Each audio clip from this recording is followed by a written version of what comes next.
Hello friends, welcome to physics classroom. હું VR. Patel. વિદ્યાર્થી મિત્રો, ગયા લેક્ચરમાં આપણે સ્થાન વિરુદ્ધ સમયના આલેખો ભણ્યા હતા, બરાબર ને? આલેખોનું યંત્રશાસ્ત્રમાં એક આગવું મહત્ત્વ છે. આલેખની મદદથી દરેક પ્રકારની ગતિને સારી રીતે સમજી શકાય છે. તેથી બધા જ આલેખો તમે સારી રીતે સમજો અને યાદ રાખો તેવું હું ઈચ્છીશ. આજના લેક્ચરમાં આપણે આલેખનો બીજો પ્રકાર, તે છે વેગ વિરુદ્ધ સમયના આલેખો. તેની વાત કરશું વિદ્યાર્થી મિત્રો. જેમ સ્થાન અને સમયના આલેખ એક પ્રકારની માહિતી આપે છે આપણને, તેમ વેગ વિરુદ્ધ સમયના આલેખ એટલે કે વીટી આલેખ તે પણ અલગ પ્રકારની આપણને માહિતી આપશે. તો આપણે જુદી જુદી પરિસ્થિતિમાં જોઈએ કે આ આલેખ પરથી કેવી માહિતી આપણને મળશે. વેગ વિરુદ્ધ સમયના આલેખ, તેના ગુણધર્મો પહેલાં આપણે જોઈ લઈએ. સૌપ્રથમ તો આ પ્રકારના આલેખનો ઢાળ તે પદાર્થનો પ્રવેગ દર્શાવે છે. વિદ્યાર્થી મિત્રો યાદ રાખો, કોઈ પણ આલેખ જો સમય વિરુદ્ધ હોય, સ્થાન વિરુદ્ધ સમય હોય કે વેગ વિરુદ્ધ સમય, તેનું ઢાળ જે છે તે જે તે રાશિનું સમય સાપેક્ષનું વિકલન દર્શાવે છે. તો અહીંયા પણ આલેખનો ઢાળ જે છે તે વેગનું વિકલન બનતું હોવાથી તે આપણને પ્રવેગનું મૂલ્ય આપશે, બરાબર? જો ઢાળ ધન હોય તો પ્રવેગ ધન સમજવાનો, અને જો ઢાળ ઋણ હોય તો પ્રવેગ પણ ઋણ છે તેમ આપણે સમજીશું. એક વાત યાદ કરી લઈએ વિદ્યાર્થી મિત્રો, ઢાળ કોને કીધું આપણે? તો ડાબેથી જમણી તરફ જતાં જો આલેખની હાઈટ વધતી હોય તો એ ઢાળ ધન થયો, અને ડાબેથી જમણે જતાં જો આલેખની હાઈટ ઘટતી હોય તો તે ઢાળ ઋણ થયો કહેવાય. બીજું, આમ તો સામાન્ય બાબત છે, આ કોઈ અલગ ગુણધર્મ નથી, પરંતુ આપણે વેગ ધન કે વેગ ઋણ ક્યારે છે તે આલેખ પરથી જોઈ શકીએ, તેટલા માટે આ વાત પણ યાદ રાખશું કે આલેખમાં સમયની અક્ષથી વેગની ધન અક્ષની તરફ જે બિંદુઓ રહેલા છે, આલેખના બિંદુઓ, તે ધન વેગ દર્શાવે છે, અને ઋણ વેગની અક્ષ તરફ રહેલા બિંદુઓ તે વેગનું ઋણ મૂલ્ય દર્શાવે છે. વિદ્યાર્થી મિત્રો, કેટલાક આલેખમાં આલેખ એવી રીતે દોરાયેલો હોય કે અમુક વિસ્તારમાં વેગ ધન અને અમુક વિસ્તારમાં ઋણ, તેમ બંને ગુણધર્મો એક સાથે પણ જોવા મળે આપણને. હવે સૌથી અગત્યની બાબત આ છે, વી વિરુદ્ધ ટીનો આલેખ એટલે કે વેગ સમયના આલેખ વડે ઘેરાતું ક્ષેત્રફળ. વિદ્યાર્થી મિત્રો, આમ તો આ આલેખ એક સુરેખા કે એક વક્ર હોઈ શકે, પરંતુ આવા આલેખ વડે એટલે કે આલેખ અને સમયની અક્ષની વચ્ચે ઘેરાતું ક્ષેત્રફળ તે આપેલા સમયગાળામાં સ્થાનાંતરની માહિતી આપણને આપશે. તો આ વાત આપણે છેલ્લે વિસ્તારમાં સમજીશું. સૌપ્રથમ આપણે અલગ અલગ પ્રકારના આલેખની માહિતી મેળવીએ.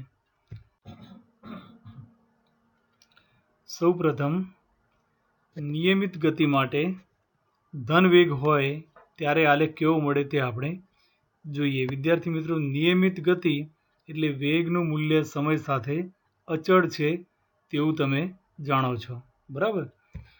આ આલેખ જેમાં વેગનું મૂલ્ય બદલાતું નથી અને આલેખની એક અક્ષ પર આપણે વેગ જ લીધેલો છે, એટલા માટે આ આલેખ સમયને સમાંતર સુરેખા બનશે. તેનું કારણ એ છે કે t બરાબર 0 સમયે જે વેગ હતો તે જ વેગ પછીના દરેક સમયે આપણને મળ્યા કરશે. તેથી વેગની અક્ષ પર તેનું મૂલ્ય બદલાશે નહીં, કારણ કે આપણે આ ગતિને નિયમિત ગતિ કીધી છે, અને નિયમિત ગતિમાં વેગ અચળ હોય છે, બરાબર? તો સમય સાથે વેગનું મૂલ્ય અચળ નિયમિત ગતિ માટે આલેખ સુરેખ મળશે. હવે અગત્યની વાત એ છે વિદ્યાર્થી મિત્રો કે આલેખની રેખા અથવા તો તેના બધા જ બિંદુઓ અહીંયા જુઓ તમે, સમયની અક્ષથી ઉપર છે, એટલે કે વેગની ધન દિશા તરફ છે. ઉદ્ગમ બિંદુથી ઉપર તરફ વેગના ધન મૂલ્યો સમજીએ છીએ આપણે, તેની નીચે તરફ ઋણ મૂલ્યો ગણાય. તો આ આલેખ વેગની ધન અક્ષ તરફ હોવાથી આપણે એમ કહી શકીએ કે આ આલેખના બધા જ બિંદુઓ પર એટલે કે સમયના દરેક મૂલ્ય માટે વેગનું મૂલ્ય પણ અહીંયા ધન મળશે. બરાબર. બીજું કે આલેખનો ઢાળ. વિદ્યાર્થી મિત્રો, અહીંયા તમે જોઈ શકો છો કે આલેખ ફ્લેટ અથવા તો સમક્ષિતિજ અથવા તો સમયની અક્ષને સમાંતર છે. તો આવા આલેખનો ઢાળ શૂન્ય ગણાય. તો અહીંયા આલેખનો ઢાળ શૂન્ય થશે. આપણે અગાઉ વાત કરી હતી તેમ કે જો ડાબેથી જમણે જતા આલેખની હાઇટ વધતી હોય તો ઢાળ ધન ગણાય, હાઇટ ઘટતી હોય તો ઢાળ ઋણ ગણાય. અહીંયા વધારો કે ઘટાડો કંઈ થતું નથી હાઇટમાં, તેથી આ આલેખનો ઢાળ શૂન્ય ગણાય. અને આલેખનો ઢાળ તે પ્રવેગ દર્શાવતો હોવાથી આ પરિસ્થિતિમાં પ્રવેગ શૂન્ય બનશે. હવે વિદ્યાર્થી મિત્રો, નિયમિત ગતિ એટલે કે વેગ અચળ ખરો પણ ઋણ વેગ હોય તેવી પરિસ્થિતિ માટે ગ્રાફ જોઈએ. તો વેગનું મૂલ્ય ઋણ છે, તેથી આપણે શરૂઆતમાં વાત કરી હતી તેમ આલેખની પોઝિશન તે સમયની અક્ષથી નીચે એટલે કે વેગની ઋણ અક્ષ તરફ આવશે. તો આ સમગ્ર આલેખ વેગની ઋણ દિશા તરફ હોવાથી, વેગની ઋણ અક્ષ પર હોવાથી આ આખા આલેખ પરના દરેક બિંદુ પાસે વેગ આપણને ઋણ મળશે. તો આલેખના ગુણધર્મો જોઈ લઈએ. અહીંયા વેગ સમય સાથે અચળ છે કે કેવી રીતે ખબર પડી આપણને? તો આલેખ તે સમયની અક્ષને સમાંતર છે, તેના પરથી આ માહિતી આપણને મળે. બીજું કે સુરેખ આલેખ છે. સમયની અક્ષથી નીચે છે એટલે કે વેગની ઋણ અક્ષ તરફ હોવાથી વેગનું મૂલ્ય દરેક બિંદુ પાસે ઋણ મળશે. આલેખનો ઢાળ જુઓ વિદ્યાર્થી મિત્રો, ડાબેથી જમણે જતા ઉપર કે નીચે જવું નથી પડતું, પરંતુ સમયની અક્ષને સમાંતર છે, મતલબ કે ઢાળ શૂન્ય છે. અને ઢાળ શૂન્ય હોવાથી પદાર્થનો પ્રવેગ પણ શૂન્ય હશે તેમ આપણે કહી શકીએ.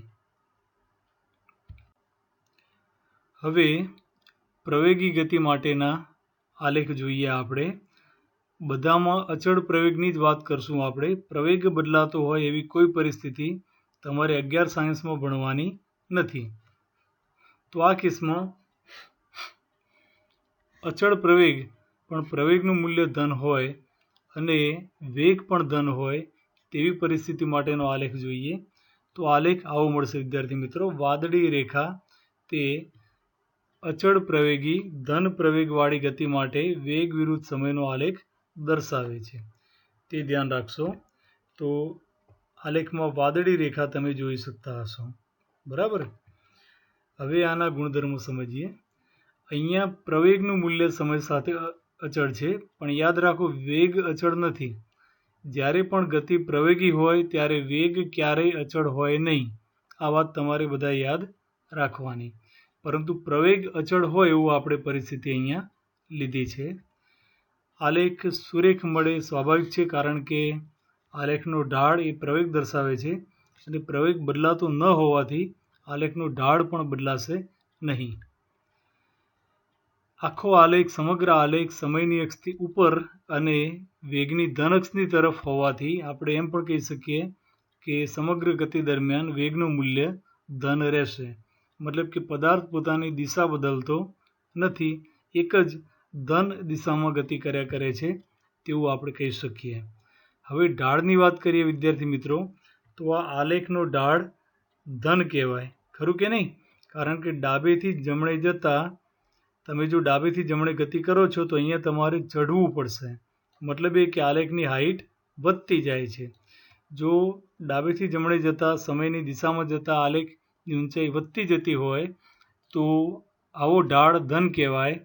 અને આલેખનો ઢાળ એ પ્રવેગનું મૂલ્ય દર્શાવે છે આપણને. તો ઢાળ ધન હોવાથી અહીંયા પ્રવેગ ધન થશે. વિદ્યાર્થી મિત્રો, આ ઢાળનું મૂલ્ય શોધી અને આલેખ પરથી પ્રવેગનું મૂલ્ય પણ શોધી શકાય તે વાત આપણે યાદ રાખશું. અહીંયા વેગ વિરુદ્ધ સમયના આલેખમાં ઢાળનું મૂલ્ય પ્રવેગનું મૂલ્ય આપશે, જ્યારે સ્થાન વિરુદ્ધ સમયના આલેખમાં ઢાળ તે વેગનું મૂલ્ય આપતો હતો તેવું આપણે જાણતા હતા.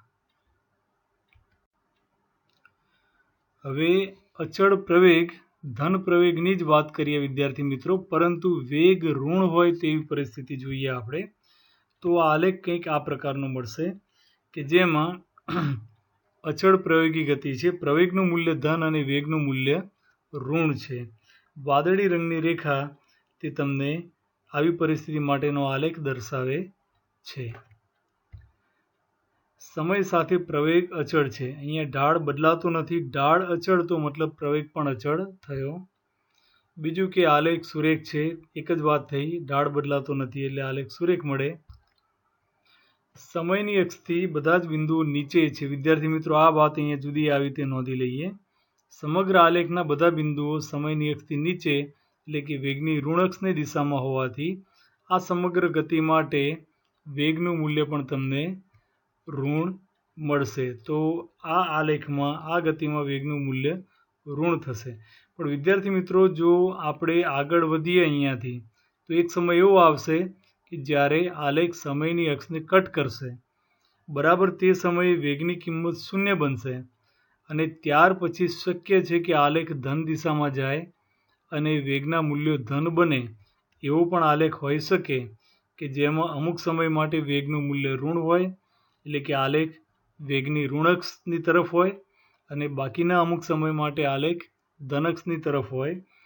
આવું ત્યારે બને જ્યારે પદાર્થ એ પોતાની દિશા બદલતો હોય. તો જે સમયે આલેખ સમયની રેખાને કટ કરે બરાબર તે જ સમયે પદાર્થ ગતિની દિશા બદલે છે તેમ કહેવાય. આલેખનો ઢાળ વિદ્યાર્થી મિત્રો અહીંયા ધન છે.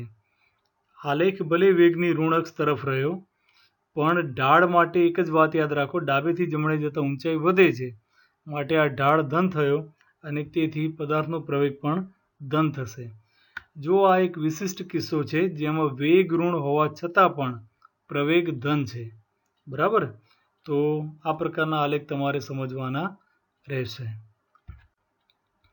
હવે પ્રવેગ ઋણ હોય તેવી પરિસ્થિતિ આપણે જોઈએ. પ્રવેગ ઋણ તમે સમજી ગયા હશો કે આલેખનો ઢાળ એ પ્રવેગ દર્શાવે છે માટે અહીંયા ઢાળ પણ ઋણ મળશે. આકૃતિમાં વાદળી રેખાથી આવો આલેખ દર્શાવેલો છે.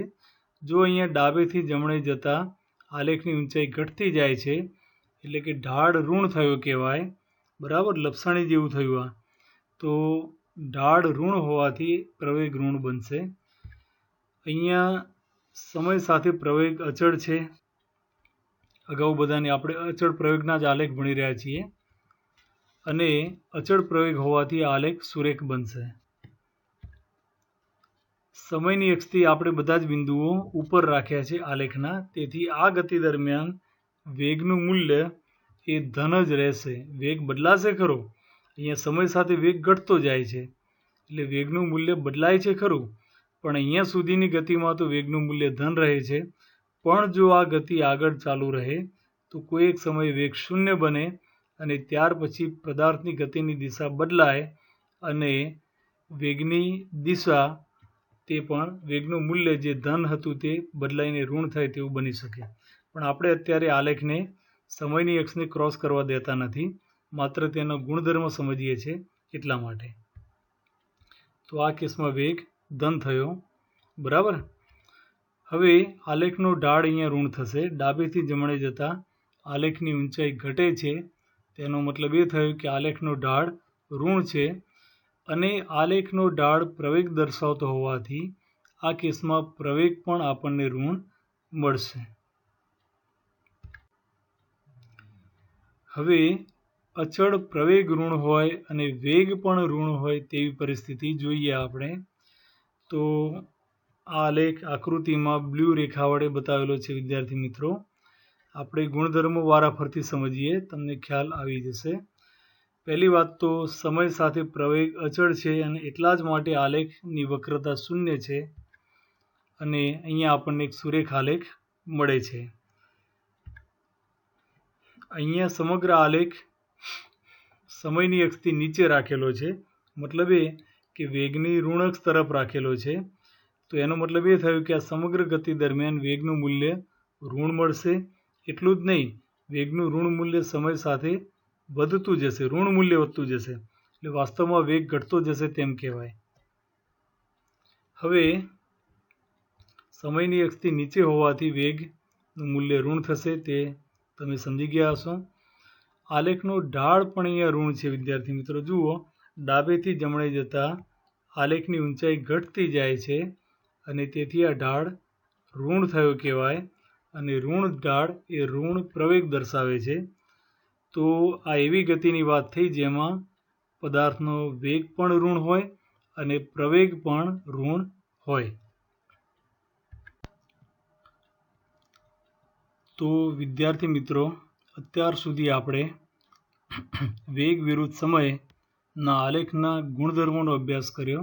મતલબ એ કે આલેખ જોઈ અને આપણને કેવી રીતે ખબર પડે કે વેગ ધન છે કે ઋણ છે, કે પછી પ્રવેગનું મૂલ્ય ધન કે ઋણ વગેરે બાબતો આપણે આલેખ પરથી કેવી રીતે જાણી શકીએ, તે અત્યાર સુધી આપણે જોઈ ગયા.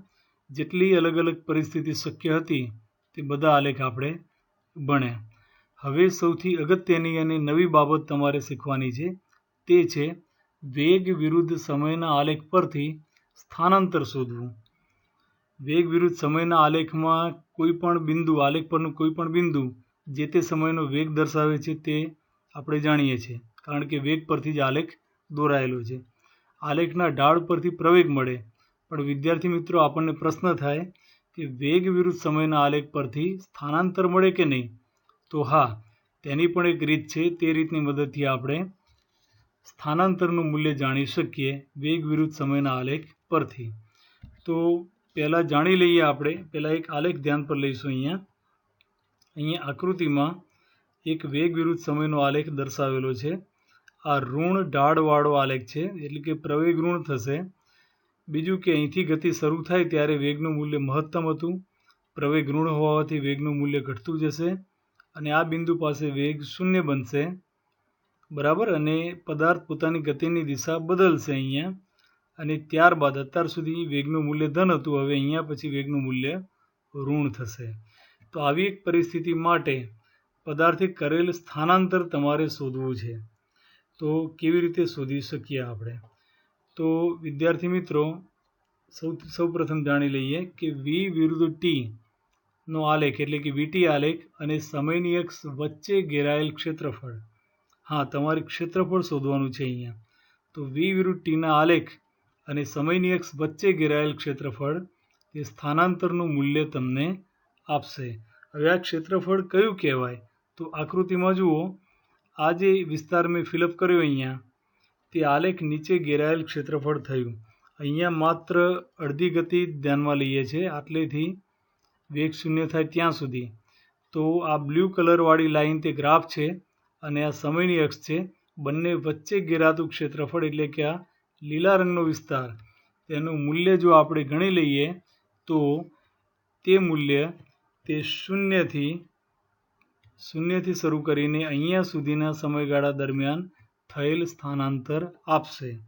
વિદ્યાર્થી મિત્રો, અહીંયા એક ત્રિકોણ બન્યો, તો ત્રિકોણનું ક્ષેત્રફળ કેમ શોધવું તે તમે બધા ભણેલા છો, બરાબર ને? જો આ પ્રકારનો ત્રિકોણ હોય કે બીજો કોઈ ત્રિકોણ હોય તો 1/2 પાયો ગુણ્યા વેધ કરવાથી તમને ક્ષેત્રફળ મળે. હા, એવું બની શકે કે આલેખ નીચે ઘેરાતું ક્ષેત્રફળ લંબચોરસ પણ હોય કે બીજો કોઈ આકાર બનાવે, તો આકાર સમજી અને તે મુજબ તેનું ક્ષેત્રફળ શોધવું જોઈએ. હવે ક્ષેત્રફળ પણ ધન કે ઋણ અહીંયા તમને મળી શકે છે. તો આ કેસમાં સમયની અક્ષથી ઉપર, એટલે કે વેગની ધન અક્ષ તરફ જે ક્ષેત્રફળ આપણને મળ્યું, આ ક્ષેત્રફળનું મૂલ્ય પણ ધન મળશે અને તે પદાર્થનું ધન સ્થાનાંતર દર્શાવે છે તેમ આપણે સમજીશું. એટલે કે ધન એક્સ દિશામાં થયેલું સ્થાનાંતર બતાવશે. પરંતુ જો ક્ષેત્રફળ ઋણ હોય, આ કેસમાં આપણે હમણાં જે ક્ષેત્રફળ જોયું અને ગણ્યું તે ધન ક્ષેત્રફળ છે, તેથી પદાર્થનું સ્થાનાંતર ધન છે તેમ દર્શાવે છે અહીંયા. જો ક્ષેત્રફળ સમયની અક્ષથી નીચે, એટલે કે વેગની ઋણ અક્ષ તરફ હોય, વિદ્યાર્થી મિત્રો, આ સમયની અક્ષ થઈ, આ વેગની અક્ષ, ઊભી અક્ષ, આ ઉદ્ગમ બિંદુ, તેથી ઉપર વેગની ધન અક્ષ અને નીચે ઋણ અક્ષ થઈ કહેવાય, વેગના ઋણ મૂલ્યો આપશે. તો ક્ષેત્રફળ જો નીચેના વિસ્તારમાં મળતું હોય તો તે સ્થાનાંતર પણ ઋણ છે તેમ અહીંયા બતાવશે. આલેખમાં જોઈએ આપણે આ બીજો વિસ્તાર. તો સમયનું આ એક મૂલ્ય જ્યારે વેગ શૂન્ય થયો ત્યાર પછી પદાર્થની દિશા ઉલટાઈ, વેગ ઋણ બન્યો, ગતિની દિશા ઋણ થઈ અને તેથી આ સ્થાનાંતર તે પણ અહીંયા આપણને ઋણ મળશે, જે બતાવે છે કે સ્થાનાંતર ઋણ દિશામાં થઈ રહ્યું છે. તો આ વિસ્તાર ઋણ સ્થાનાંતર વિસ્તાર બતાવે છે. વિદ્યાર્થી મિત્રો, ક્ષેત્રફળ ગણતી વખતે તમે વેગનું મૂલ્ય જો સંજ્ઞા સહિત મૂકશો, મતલબ કે શૂન્યથી ઉપર આ કિંમત અહીંયા વેગની મૂકવાની થાય, એ ધન કિંમત લઈએ તો ઓટોમેટિક જ સ્થાનાંતર ધન મળશે તમને. અને અહીંયા આલેખ પહોંચ્યો ત્યારે તમારે ઊંચાઈની જરૂર પડશે તો જ ક્ષેત્રફળ ગણી શકાય. તો આ ઋણ મૂલ્ય હશે અને જો એની કિંમત ઋણ જ રાખશો તો ઓટોમેટિક જ તમને ક્ષેત્રફળ પણ ઋણ મળશે અને તેને લીધે સ્થાનાંતર ઋણ મળશે. બીજી એક વાત યાદ રાખો વિદ્યાર્થી મિત્રો, કે જો કોઈ કેસમાં પૂર્ણ સ્થાનાંતર શોધવાનું કીધું હોય તો આ બંને વિસ્તારો ધન અને ઋણ, આ બંને વિસ્તારોના ક્ષેત્રફળોનો સરવાળો કરવાનો થાય તેની સંજ્ઞા સાથે. તો ધન ક્ષેત્રફળમાંથી ઋણ ક્ષેત્રફળ બાદ થાય, દેખીતી વાત છે, અને જે પરિણામ મળે તે પરિણામી સ્થાનાંતર થયું કહેવાય. તો જ્યારે સમગ્ર ગતિનું કુલ સ્થાનાંતર શોધવાનું થાય ત્યારે ધન કે ઋણ જે હોય તે ક્ષેત્રફળોનો તમારે સરવાળો કરવો પડશે. બીજી વાત કે જો પથ લંબાઈ શોધવાની કીધી હોય તો તેવા સંજોગોમાં તમારે સંજ્ઞા ધ્યાનમાં લેવાની નથી. ધન વિસ્તાર હોય કે ઋણ વિસ્તાર, માત્ર ક્ષેત્રફળોનો સરવાળો કરી દેવાનો, તેના ધન મૂલ્યોનો સરવાળો, જે આપેલા સમયગાળા દરમિયાન પદાર્થે કાપેલું અંતર એટલે કે પથ લંબાઈ દર્શાવે છે. તો આ બધી બાબતો યાદ રાખશો. આની પર આધારિત દાખલા અને થિયરી પ્રશ્નો પણ તમારે આવશે. આજનું હોમવર્ક નોંધી લેશો વિદ્યાર્થી મિત્રો. આજે જે ભણ્યા તે વેગ વિરુદ્ધ સમયના આલેખ તમારે દોરવાના છે. તો જુદી જુદી પરિસ્થિતિ અહીંયા આપેલી છે, મતલબ કે અચળ વેગ હોય ધન, અચળ વેગ ઋણ, અચળ પ્રવેગ તેનું મૂલ્ય ધન હોય અને અચળ પ્રવેગ ઋણ હોય. આ બધી પરિસ્થિતિ માટે તમારે વેગ વિરુદ્ધ સમયનો આલેખ કેવો મળે તે આજે નોટની અંદર નોંધી લેવાનું રહેશે.